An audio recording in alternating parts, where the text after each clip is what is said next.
이 복수가 끝나면 문동훈 씨는 행복해집니까? 기어이 오는구나. 성자를.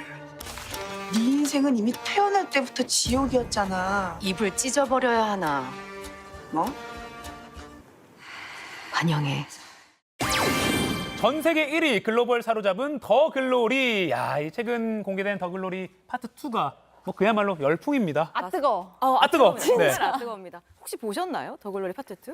저는 밤을 새워서 봤습니다. 저는 1편도 안 봤습니다. 아, 뉴스도 간신히 보고 있습니다. 네, 육아를 알겠습니다. 하고 있기 때문에. 알겠습니다. 더글로리가 원래 넷플릭스 오리지널 시리즈는 네. 보통 전회차를 한꺼번에 공개하기 마련이거든요. 근데 이 더글로리는 넷플릭스에 자신감이 담긴 작품이라서 아하. 파트 1과 파트 2가 좀 따로 공개가 됐습니다. 그 중간에 좀 100일간의 시간이 있었는데 그럼에도 이 어떤 공백 없이 기대감은 더욱 커진 상태입니다. 이 기대감처럼 공개 3일 만에 글로벌 OTT 플랫폼 시청 순위 집계 사이트에서 전 세계 TV쇼 부문 1위를 기록했습니다. 그리고 오늘 아침 버전까지 42개국 넷플릭스에서 1위를 기록했습니다. 전 진짜 놀랬던 게 우리나라 이 더글로리 때문에 우리나라 넷플릭스 이용자 수가 역대 최대를 기록했대요. 그래요. 더글로리 공개된 다음 날이죠. 지난 토요일에 넷플릭스 앱 이용자 수가 무려 532만 명이었다고 합니다.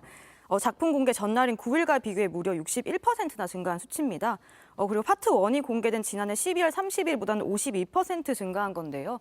파트 1보다 화제성이 훨씬 높아졌다고 할 수 있겠죠. 제가 안 봤는데도 요거 연진아 그 뭐 졸업 무슨 공로상 수상식인가 그래서 막 멋지다, 연진아 이거 멋지다 연진아 요 짤을 알고 있는데 그 연진아 네. 그러니까 박연진 역을 맡은 배우 임지연 씨의 인기도 심상치 않은 것 같아요. 임지연 씨가 요새 자기 이름을 잃어버린 것 같은 느낌이 좀 듭니다. 아. 그냥 연진아로 불리고 있는 아하. 느낌이 들거든요. 원래 임지연 씨가 더글로리에 처음 악역을 맡았는데요. 너무너무 잘 해냈습니다. 그래서 최근에 TV, OTT 화제성 드라마 출연자 부문에서 전체 1위를 차지했습니다.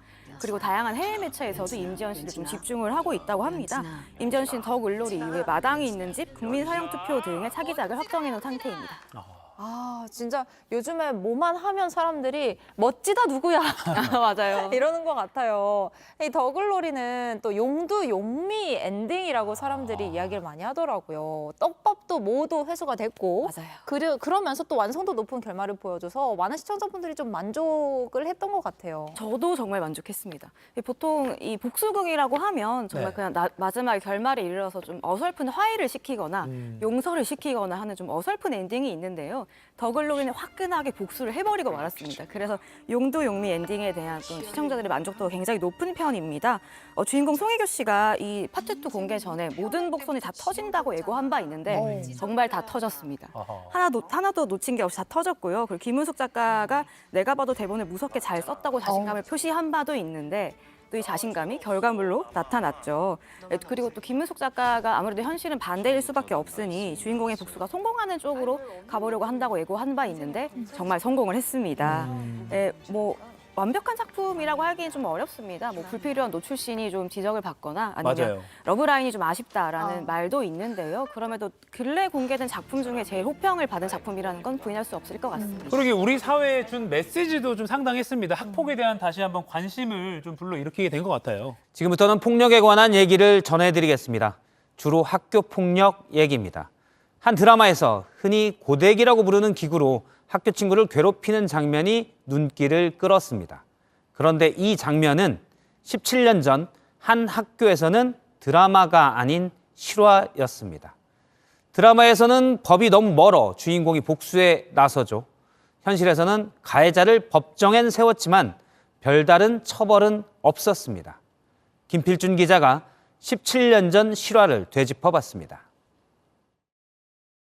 이제부터 네가 고데기 열 체크 좀 해줄래? 학교 폭력을 다룬 드라마 더 글로리입니다.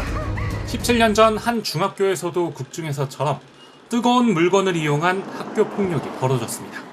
이 딱지가 생겼을 때 그거를 떼는 것을 여러 번 했다는 부분을 아마 의식이라고. 취재진은 당시 가해자들이 어떤 처벌을 받았는지 추적해봤습니다.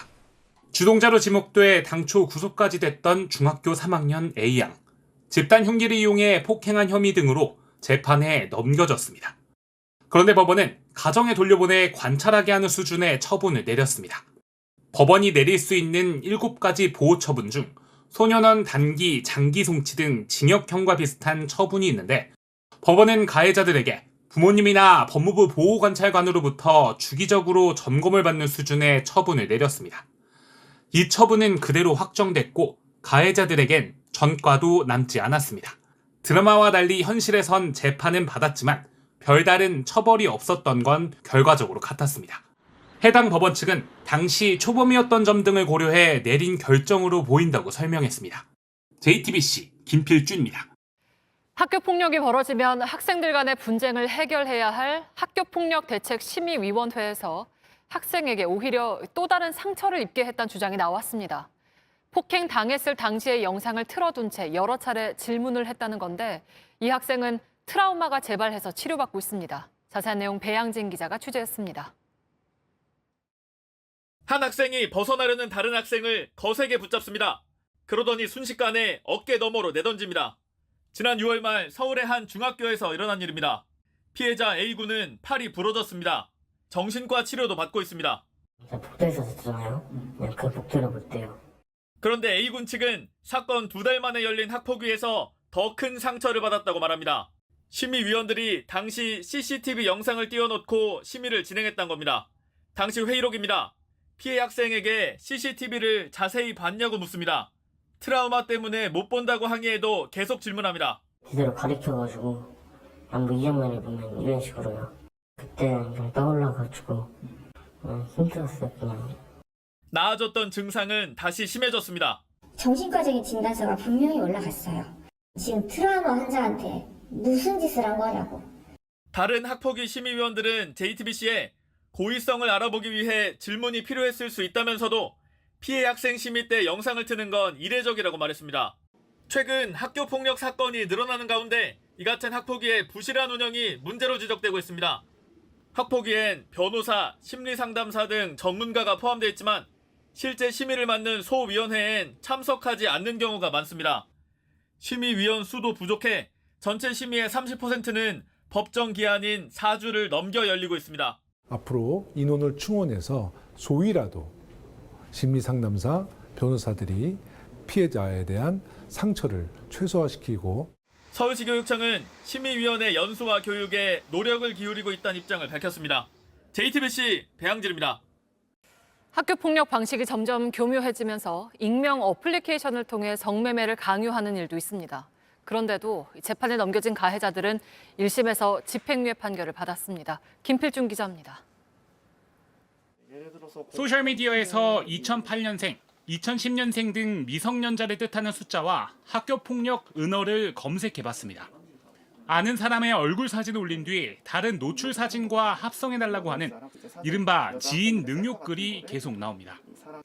이어 익명 친구 소개 어플리케이션을 통해 확산됩니다. 취재진이 학교폭력 예방단체와 함께 살펴보니 성매매를 하자는 글도 10여 건 정도 찾아볼 수 있었습니다. 8년생 2명인데 학교에 있을 시간인데도 이런 식으로 글이 올라왔습니다. 시민단체는 말을 듣지 않으면 디지털 성범죄물을 유포하겠다며 협박하고 성매매를 강요한 뒤 돈을 뺏는 학교폭력의 한 방식이라고 설명합니다.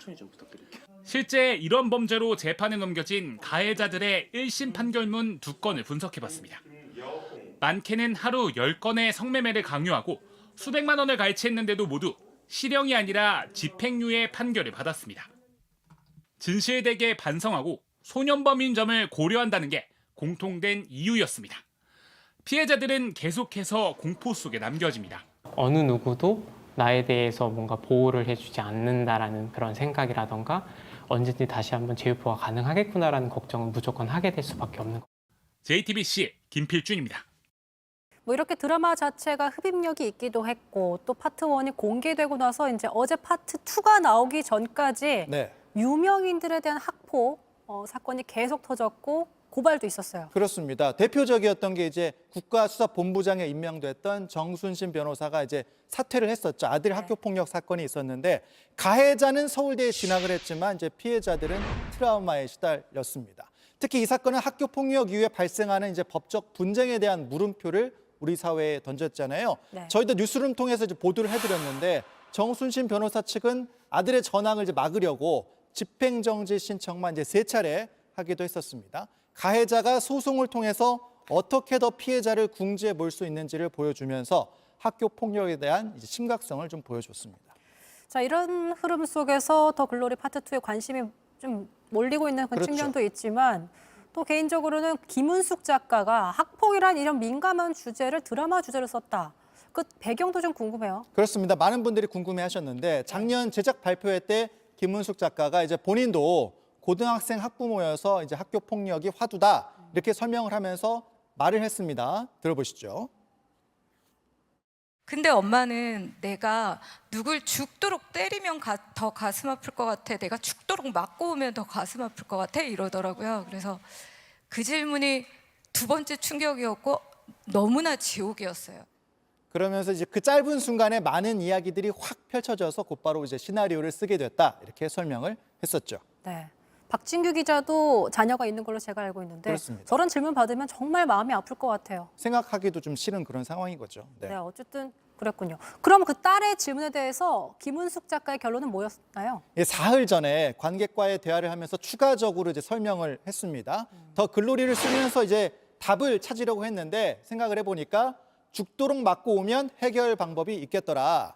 가해자들을 지옥 끝까지 끌고 갈 돈이 저에게는 있다. 그리고 나서 이제 김 작가가 한 다음 말이 중요한데요. 대부분의 피해자나 부모들이 다 자기처럼 돈이 많지 않다는 겁니다. 드라마 속 피해자처럼 말이죠. 네. 그런 분들을 응원해보고 싶었다. 이렇게 설명을 했습니다. 그랬군요. 자, 그러면서 이제 피해자 문동은의 복수가 펼쳐지는 장면에 시청자들이 응원을 보내기도 했고 네. 또 통쾌하기도 했을 텐데 하지만 사실 이건 드라마잖아요. 그렇죠. 김은숙 작가도 말했듯이 현실은 또 반대니까 이제 현실을 좀 다시 제대로 봐야 할 상황인 것 같기도 해요. 네, 그렇습니다. 어느 때보다 이제 드라마도 있고 그래서 학교 폭력에 대해서 이제 강하게 대처해야 된다, 막아야 된다 이런 위기의식 공감대가 높아져 있습니다. 학폭이 문제가 된 건 어제 오늘 일이 아니니까 그간 대책이 잘 먹히고 작동을 했으면 더 글로리는 이제 나올 수 없었겠죠. 교과서적인 결론이긴 합니다만 이제는 정말 정치권, 정부, 교육계, 어른들이 응답을 해야 합니다.